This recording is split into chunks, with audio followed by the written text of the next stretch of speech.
Hello, this is wmpyr, here to talk about one of my more recent videos called Escrima Boxing. I'm here to kind of do like a explanation on that video. Okay, so first of all, that video is up there not for me to brag in any way. Actually, me watching the video um, of it, my own footage, I feel kind of embarrassed to be honest. But you know, I just go, let the chips fall where they may. I am not a good boxer. Okay, I don't want you guys to. I'm not even a boxer. Okay, I'm just someone who's been doing martial arts for a very long time, and the boxing training. I've received some of it, studying boxing. That's always been a part of it. So look, I don't want to act like, oh, I'm a good boxer or anything like that, because the guys that know, you know, those that have really boxed, they could watch the footage and it doesn't lie. So it's right there for anyone to see. For someone who doesn't have as much boxing training, they might look at it and go, wow, that's impressive, you know, but you know, it just depends on who's looking at it, right? And from a professional boxer's point of view, they go, this guy, he stinks. So it once again, it just depends. Now, that being said, me personally, there's a lot of benefit for me doing those kinds of videos. For one is I'm getting cardio work. It's rough, and what I did last night was I went 30 minutes nonstop, and I really like doing that kind of training. I used to do 1 hour nonstop, and like I would put on the Conor McGregor versus Mayweather fight. You could find it on YouTube, and it's like 50 some minutes. So from start to finish, okay. And maybe I don't know if there's interview portions or what, but that video alone is almost an hour. And you know, of course, in an actual boxing match, you take a minute break.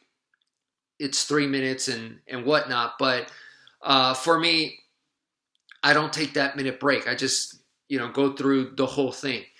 And I think that's great because, for one, as you're doing that and you go, okay, all right, boom, it's definitely going to challenge you cardio-wise, and you got to learn how to pace yourself. And I think that's huge, to be able to pace yourself and to be able to control that, because it's very easy to want to just slug it out, even though it's a punching bag and it's not hitting me back. The mentality is to just go out all out on it, and then I'll be done like in, maybe, it depends on how much I exert, but I could be done in less than a minute, and that's not good. So, you know, you have to, once again, control that discipline and pace yourself, and you know, not give in to just slugging it out. So that's super important. I feel like in the street, that's a valuable lesson, because when I decide, like in the street, for some reason at any time where I go, you know what, let me just slug it out with this guy, that's when it's a puncher's chance. It just takes a lucky shot and I could be just lights out. And I don't want to be lights out on the street, because then I'm at their mercy. They could do whatever they want to me. And another thing is, if I do decide to slug it out, that's when I'm not paying attention to the surroundings. His buddy could come out with a knife and stab me from behind.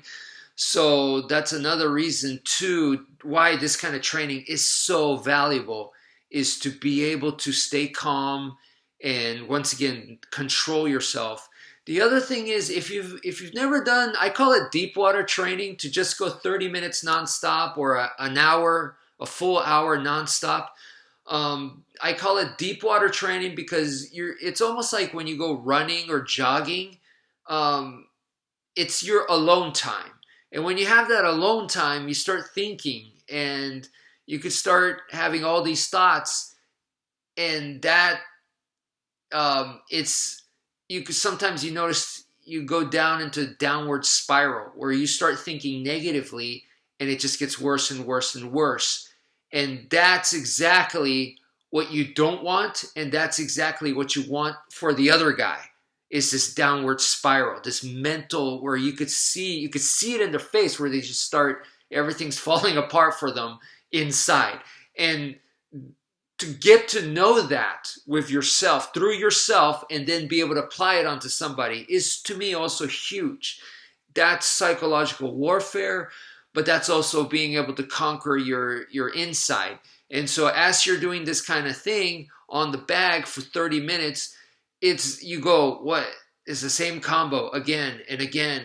That's all I know? Wow. And you start putting yourself down and you start feeling stupid and you go, man, that's going to be so predictable and that's all I got. What else do? I don't know what else to do. And you try something else and you go, wow, that looked really bad. Oh my gosh. So it's a downward spiral once again. So you have to overcome that and just keep going. So I really like, once again, this kind of deep water training because it's so mental. And, you've seen some fighters and stuff, they'll tell you like real fighting is 60% mental, or maybe some of them will even say 90% mental. So either way, a huge part of it is here. And that's another thing that I like. Now, of course, I also get to work on body mechanics as I'm throwing those punches. The body mechanics is important to me, not so much because in a real life situation, I don't want to box the bad guy. I don't want to do that. I'm not there to see who's the better boxer. That's not my goal. And I definitely don't want to, that's not the way that I fight anyway. I train it, once again, body mechanics wise, but it's to improve my Escrima. That's why it's called Escrima Boxing.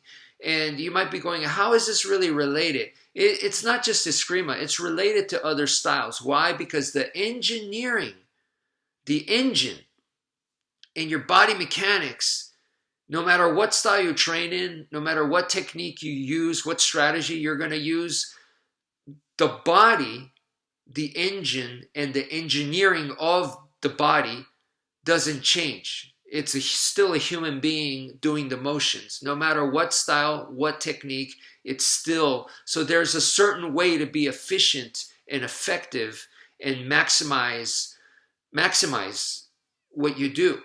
Movement-wise, power-wise, speed-wise. So that doesn't change, period. So in those regards, it can help me tremendously no matter what style I practice. So that's why I like boxing, because at the end of the day, it's just myself and the bag right there, and it's just go for it, bro. Whatever you want, go for it. So that's another thing that I really like about that is the body mechanics part. Like I said, I have no intention of throwing punches in a real life situation, but body mechanic, I want to be able to move well. And I want to be able to use the physics of my body properly. Okay, so now the next thing is when I'm throwing the jab is going to be more for long range combat. Okay, so when I'm throwing the jab, and this is why also I'm wearing gloves. Okay. One of the reasons why I'm wearing gloves, and underneath I have undergloves to make sure it protects the structure and gives more support for my hand, and then I wear the gloves, okay? And the reason why I do that, yes, I know for street fighting you want your knuckles hardened and all this kind of stuff, but when you're gonna do boxing training and you want to kind of do it, they do those things for a reason, and it's to protect the hand. Same with if you're gonna do knife combat, you gotta start off with a training knife. You gotta, even in your later years when you're advanced, you're still gonna be working with a training knife. So there's a reason for if I start explaining, that's gonna be another 30 minutes. So I'm not gonna get into it, but you got to respect the system. There's a reason why they do all that. So, follow it and not just, I'm here for street, so I'm just going to go bare knuckle.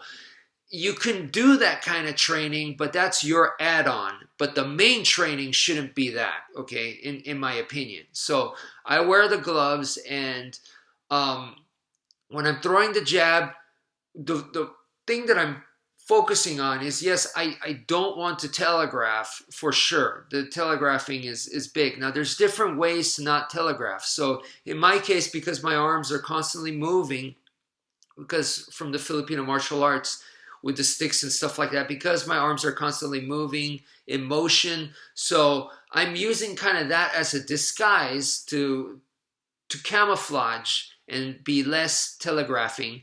And then I want that whip, the whip motion to strike. So that's my jab. My jab is based off of a whipping action. Okay. So with a knife, it would be the exact same thing. I would be whipping that knife towards the opponent in long range as a jab. Okay. And then the next thing is from there, there's different ways that you can do it. So when I whip in, I still want the blade to dig in. So even though I'm boxing and I'm wearing boxing gloves, I'm still paying attention to the edge of my knife. And in this case, since I don't have a knife, this is my knife. And this is the edge right here. Okay, here to here and to this side over here and all the way down here. Okay, that's my edge on the arm. So I focus on those areas. So at the end, after I make the contact, I try to dig that in. Okay, so that way when I go to the knife, it's not a problem. It doesn't feel like a punch and a blade is super, super different. I don't want it to feel different. I want it to feel very similar. So, because I want that smooth transition. And anyway, so when I'm throwing that whipping punch, I'm focusing on that. And at the very end where I dig that edge in, there's at least 4 different directions I can go, which is top, bottom, left, right. Okay, side to side. So, and that's the angles of attack. Now, of course, there's diagonals and stuff, but mainly I stick with that. And then now you could rotate it and you could go diagonals and whatnot. But those are the main 4 that I focus on. So up, down, left, right. Okay, so that's where I dig it in. And that also gives me, with my angles of attack, because if I'm throwing the jab here, every time here, here, here, then they just have to cover there. They have to defend that there every time. It's just going to be there. So then I want to change it to where my jab can come in from different angles, right? Boom, boom, boom, boom, boom, boom, boom, boom, boom. So that comes from single stick training. That is your angles of attack. And so I like to pump that with the one hand. I call it hand fencing, to where I can go boom, boom, boom, boom, boom, boom, boom with one hand. So that's my jab. But instead of throwing the jab the same every time, I can throw it from different angles. So that's me doing the same thing with the knife, with the stick, and with the fist. So that was one of the things I was practicing a little bit on that video that you guys saw. The next thing from there is now when I start putting in the combinations where it's both hands. Now that's, to me, double stick training. And that's where the heaven 6 arm weaving type movements come in. And I try to put in the arm weaving. And my focus, once again, is on the edge when I'm making that contact. And when I'm doing the double arm stuff, so the beat is also important. That's another thing about Filipino martial arts, and that's honestly my worst part of the area, because I'm not musically gifted. But I know that when you do box for real, or kickbox, or MMA, or any kind of striking combat sport, it needs to be like that. You know, it can't be dot dot dot dot dot. That's too slow. Okay, so whatever combo that you're going, it has to be like that. So in my mind, when I'm doing the combos, I try to listen to that. I want it to be a fast burst. So it could be a 2-3-2. It has to be like that, like that. You know, 1-2-3, or 2-2-1. You know, or 1-2-1. I want it to be at that speed. So I aim for that. I aim for that kind of beat. Like that, you know. So that's another thing that I work on. And then when sometimes you just get into it. And also, when you get into it, now I'm just working on, as I'm just unloading on the bag, I'm trying to make sure that my body mechanics, boom, boom, boom, bah, bah, that I'm putting that in there using proper skeletal structure for that.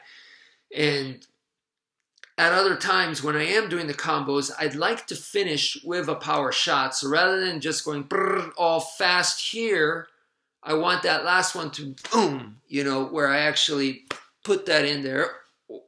Or,